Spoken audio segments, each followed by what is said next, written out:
Salut tout le monde, j'espère que vous allez bien tous et toutes. On se retrouve, oui, pour le débriefing des Survivor Series qui ont eu donc hier soir au Canada, à Vancouver. Et donc la question que tout le monde se pose, bien évidemment, c'est est-ce que ce show a été un grand show? C'est ce que nous allons essayer de savoir dans cette émission. Alors bien évidemment, on va parler bien sûr des War Games qui avaient eu lieu avec forcément la victoire, vous les voyez derrière, des filles et des garçons. Face, hein, bien sûr, la Bloodline, la OG qui a remporté ça. On parlera aussi bien sûr de la victoire des filles de la team Belair Ripley, on va l'appeler comme ça.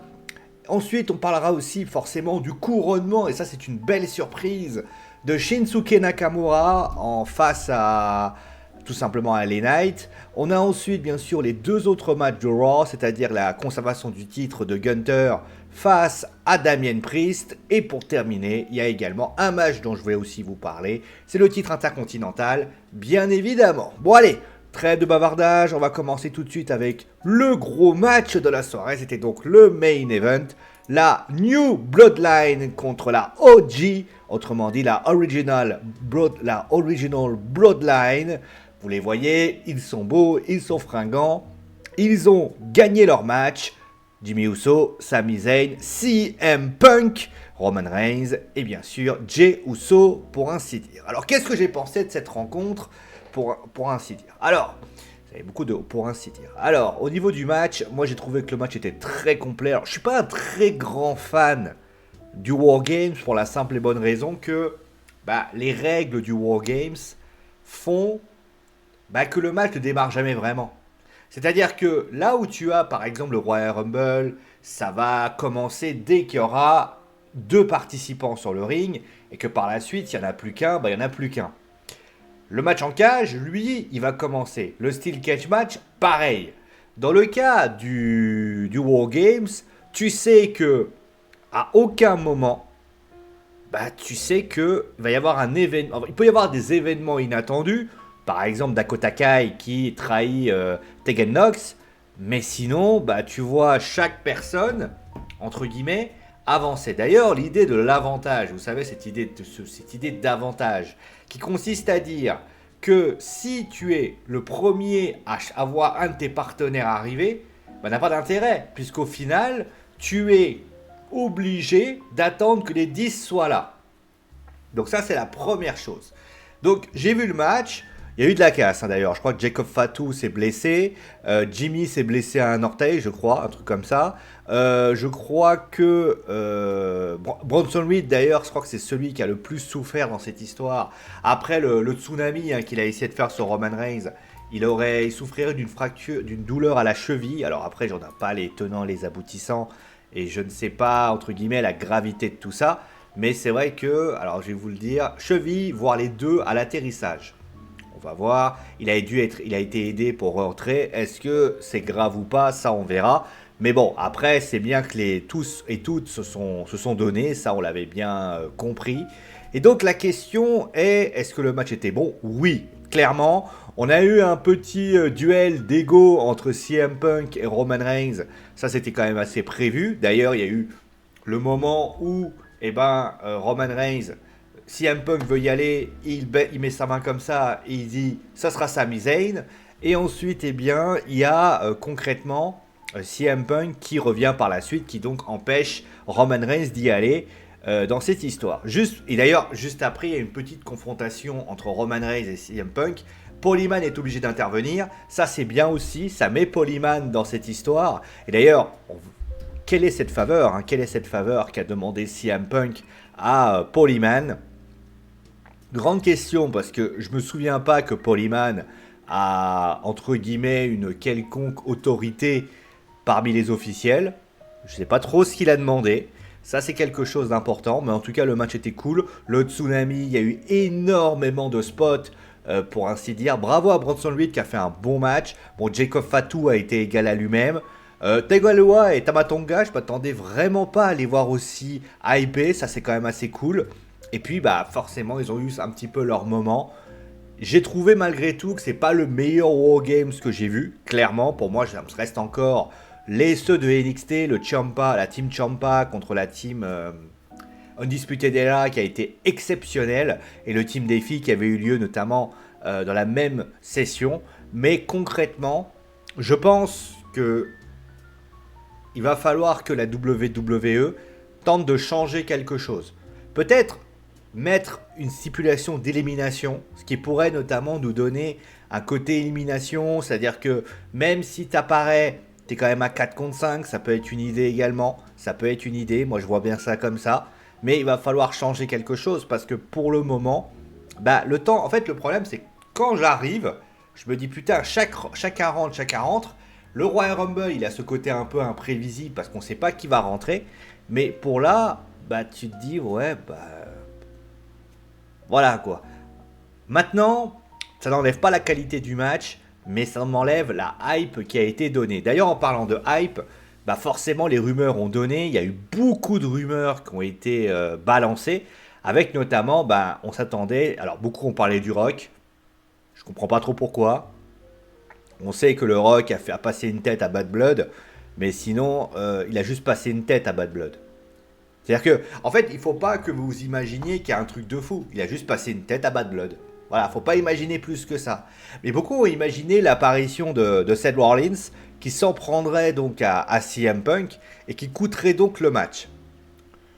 Je vais pas vous mentir, je me suis dit qu'il allait intervenir, surtout qu'il y avait Bronson Reed dans cette histoire et que finalement il n'est pas intervenu.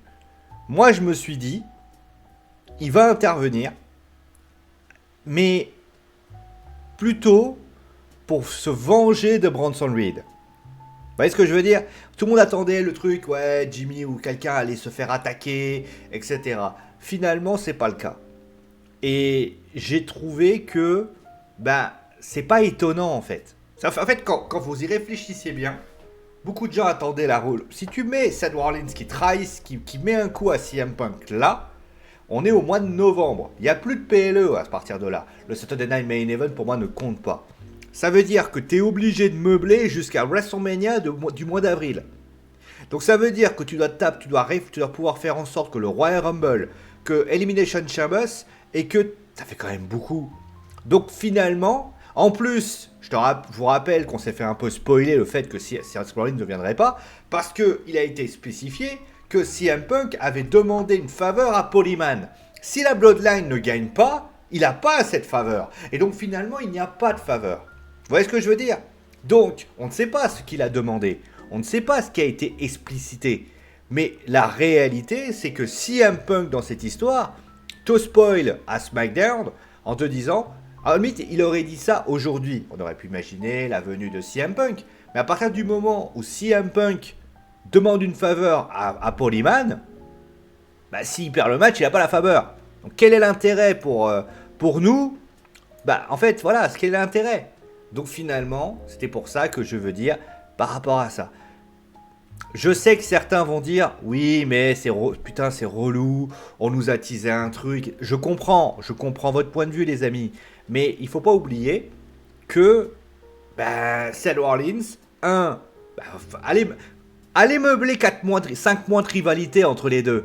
Vous le savez comment ça se passe. En général, ils galèrent, ils savent plus quoi en parler, on est obligé d'attendre. Rappelez-vous de Jey Uso et Jimmy Uso. L'un a trahi au SummerSlam, on a attendu 8 mois pour au final un truc qui a été accouché d'une souris.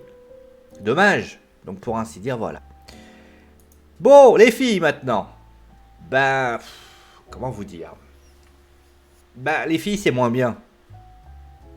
Les filles, il y a Raquel Rodriguez d'ailleurs là. Les filles c'est moins bien.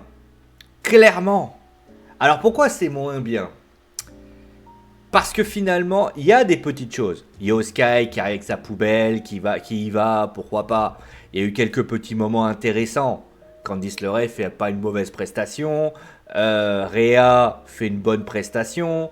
On va dire qu'il y a quand même du boulot. Mais moi, alors déjà, ça fait trop cocooning. Je rappelle pour information que Bianca au début est très hésitante à l'idée de ramener Bayley. À un moment donné, la meuf, elle est copine avec elle maintenant. Il va falloir quand même m'expliquer ça. Deuxième chose que je voudrais aussi indiquer, Où est Dominique Mysterio? Alors vous allez me dire, ouais, mais c'est des filles. Ok, mais Dominique, il est à tous les râteliers. Il aurait très bien pu venir, empêcher. Vous voyez, par exemple, quand je vous dis que le War Games, parfois, ça peut être important.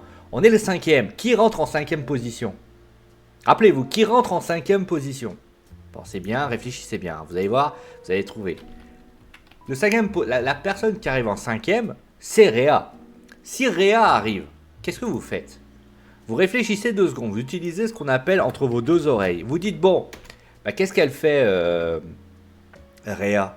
Rhea, il la bloque, il la met, il lui ferme il bouscule l'arbitre, met le cadenas à l'intérieur, et au final, eh bien, Rhea est coincée. Et il faut qu'elle trouve un moyen de rentrer. Pendant ce temps-là, elle se fait démolir. Voyez, ça se joue à rien. Mais concrètement, ça aurait été super cool. Ça nous aurait permis de nous donner un vrai truc. Et moi, j'aurais dit, ok. Et voilà, ça c'est clair. Mais en tout cas, c'est comme ça que je voyais les choses. D'ailleurs, oui, juste pour un petit aparté, le cache mallette de Tiffany, faut arrêter. À chaque fois que Tiffany a une mallette, bizarrement, elle veut la cacher. Tiffy, tu sais que je t'aime beaucoup. Moi, je t'aime beaucoup, tu vois. Mais quand tu fais ça, en fait, tu es en train de dire à tout le monde, alors tout le monde doit pas, oh oui, elle va cacher. Bah, non, en fait, la plupart des gens savent que tu la cacheras pas. Tu peux le faire 1 fois, 2 fois, parce que ça te donne une hype. Mais 14 fois d'affilée, ça devient relou, quoi. Voilà, donc voilà ce qu'il en est. Après, le match n'est pas dégueu, attention, je sais pas ce que je dis, mais concrètement, le match manque un peu de... voilà, il y a pas grand chose, quoi. Là, écoute, kendo stick, mais ça c'est le problème, on va dire, quand tu as 2 stipulations identiques. Tu as le premier match, t'en as un qui forcément tu vas essayer. T'es obligé de mettre du bump à un moment donné, t'es pas obligé de faire pareil, donc forcément c'est un peu compliqué. Voilà. Après, pour la suite des événements, bon, pour Bianca, on verra ce qui va se passer avec Jade, parce que Jade, forcément, elle a été agressée, et on peut imaginer que Jade, d'ailleurs, elle n'a pas perdu les ceintures par équipe, contrairement à ce qu'on pourrait penser. Donc, est-ce que Bianca est celle qui l'a attaquée? Ça peut être la solution.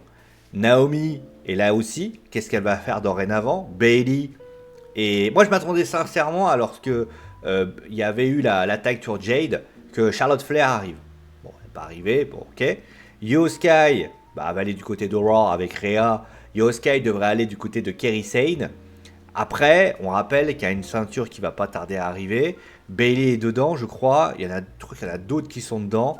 Il y a Michin qui est dessus aussi. Pourquoi pas, on va voir ce qu'il en est. Mais concrètement, il va falloir essayer d'analyser tout ça. Mais en tout cas, voilà. Bon, allez, on passe à la suite. Ah oui, juste pour Candice LeRae, très bon match de Candice. Ça, c'est quand même super cool. Voilà. Allez, on passe à la suite avec la surprise du chef. Parce que, je vais vous l'avouer, je ne m'y attendais pas. Moi, je m'attendais pas. Je me suis dit, tiens, Nakamura et LA Knight. Alors, bon match. Bon match entre LA Knight et Nakamura. Ça, il faut quand même le dire. Match très sympa, avec beaucoup de très stiff. Beaucoup de capacité. J'aime beaucoup la nouvelle musique d'entrée, même si elle ressemble beaucoup à l'ancienne de Shinsu, du japonais. Ça c'est cool.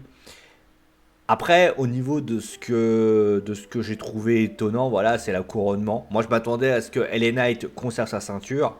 Là, ils l'ont donné à Nakamura. C'est un choix que je trouve étonnant. Parce que, voilà, moi, il y a eu pas mal de personnes qui ont concouru pour cette ceinture. Je ne m'attendais pas du tout à voir Nakamura la récupérer. C'est une belle surprise. Après, pour LA Knight, est-ce que c'est une bonne chose ou une mauvaise chose? Attention, par contre, j'aimerais pas que ça reparte du côté de Logan Paul. L'idée, c'est pas de se dire, LA Knight, il a fait un règne. Bon, Logan Paul, il arrive, il veut récupérer sa ceinture. Et au final, Nakamura, il passe juste pour la transition man. Vous voyez ce que je veux dire? Après, Nakamura, il est heel. Logan Paul est heel. Donc ça peut, entre guillemets, ça peut s'éviter. Mais concrètement, voilà. Mais en tout cas, c'est bien. Il est revenu. Ils lui ont offert une belle ceinture. À lui maintenant de la mettre en avant. D'ailleurs, LA Knight, il a essayé de la mettre en avant. Ça n'a pas toujours été le cas. Mais en tout cas, c'est vrai que c'est ça qui va peut-être me paraître étonnant. Il y a beaucoup de rivalité avec Carmelo Hayes, avec Andrade. Est-ce qu'on va penser peut-être à Andrade versus Nakamura? C'est une idée, même s'il a perdu vendredi à SmackDown. Ça peut être une possibilité aussi. On va voir comment ça se passe. Mais en tout cas, c'est une bonne chose pour lui et ça, je suis content. Bon, on va passer maintenant à Gunther contre Damien. Très bon match aussi, honnêtement. Le match était très stiff. Victoire solo, hein, il n'y a pas eu. Alors, certes, on va parler de l'intervention de qui vous savez après, mais pour ce qui s'agit de Damien, Damien a été très bon. Gunther a été très bon. Franchement, là, les deux adversaires ont été extraordinaires. Il y a eu beaucoup de spots, il y a eu pas mal de prises. Il y a eu des moments où je me suis dit, ah ouais, quand même, c'est quand même assez sympa. Avec notamment le Razor Edge qui a été notamment bien sûr, qui a été porté, avec finalement plein de choses. Mais on va parler bien évidemment, et ça vous l'attendez, de l'intervention de Finn Balor. Finn Balor qui donc, tout simplement, Finn Balor qui arrive, qui porte un coup de grâce sur Damien. Là, Gunther intervient, met un Big Boot sur Finn Balor. Finalement, Gunther finalise quand même le match avec un powerbomb et le termine avec un sleeper pour le faire abandonner. Ça, c'est étonnant. Gunther qui n'apprécie pas l'intervention du Judgment Day. Alors, on va voir comment ça va se passer. Alors, les gens ont peut-être pensé littéralement à ce que... Parce que c'est vrai que c'est une victoire très clean. Et on voit notamment une séparation avec Kaiser et lui. Kaiser, là, semble aller vers le solo. Et lui aussi. Je sais pas si Gunther va passer face, j'en sais rien. Et je pense pas qu'il faut le mettre face.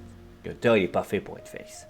Mais je pense que un Gunther un petit peu ambivalent, un peu Twinners, qui aux dernières nouvelles, un peu Twinners, qui aux dernières nouvelles, bah, il veut pas qu'on rentre dans ses affaires. Ça peut être une idée. Et je pense que Damien, de toute façon, il va aller retourner du côté de Finn Balor. On sait qu'il y avait eu cette hypothèse comme quoi il allait avoir la réunion entre Rhea et lui. Je pense qu'ils vont revenir. On verra comment ça se passe. Mais en tout cas, bon match entre les deux. Et on va terminer avec cette victoire de Braun Breaker face à Sheamus et Ludwig Kaiser. Match assez court d'ailleurs, je tiens à le dire. Très bon match. Bon match de Ludwig. De toute façon, je suis un très grand fan de Ludwig, ça vous le savez, j'adore Ludwig Kaiser, que je trouve comme un excellent lutteur. Bon, Sheamus a été égal à lui-même. Match beaucoup plus stiff que par exemple d'autres matchs, même si celui de Gunther était pas mal aussi. Mais concrètement, moi j'ai pris beaucoup de plaisir à suivre cette rencontre. Avec finalement pas mal de petits spots. L'explosivité de Braun Breaker et le côté Twinners de Braun Breaker est vraiment très très judicieux. Parce qu'au final, il fait un peu comme il a envie. Et ça, c'est sympa. Ça, c'est vraiment sympa. Je trouve que justement, ça lui donne pas une légitimité, mais ça lui donne ce sentiment finalement qu'il est une menace pour tout le monde et qu'il est là, et qu'il est devenu la menace pour tout le monde. Et ça, c'est cool. En tout cas, voilà ce qu'il en est. Et il faut qu'il continue, c'est bien. Après, moi, je suis toujours un peu demandé pourquoi ils ont laissé la ceinture à Jey Uso. Bon, bref, pourquoi pas. Mais en tout cas, cette ceinture est là. Ludwig a fait un bon match. Bon, Sheamus a été un peu moins bien, mais je pense qu'il était surtout là pour mettre en avant les autres. Breaker, un peu en deçà, mais c'est pas mal. En tout cas, c'était un match intéressant et pour ainsi dire, j'ai trouvé ça sympa. Bon, finalement, quel est le bilan de ce show? C'est un show à la image des Survivor Series des dernières années. Il n'est pas exceptionnel, mais il n'est pas dégueulasse. C'est-à-dire que l'année dernière, ils ont intronisé, enfin ça fait quand même 2 ans qu'ils ont intronisé les War Games aux Survivor Series, qui remplacent donc les Traditional Survivor Series match. J'ai envie de dire, je suis pas fan. C'est mon avis, attention. Je suis pas fan parce que je pense que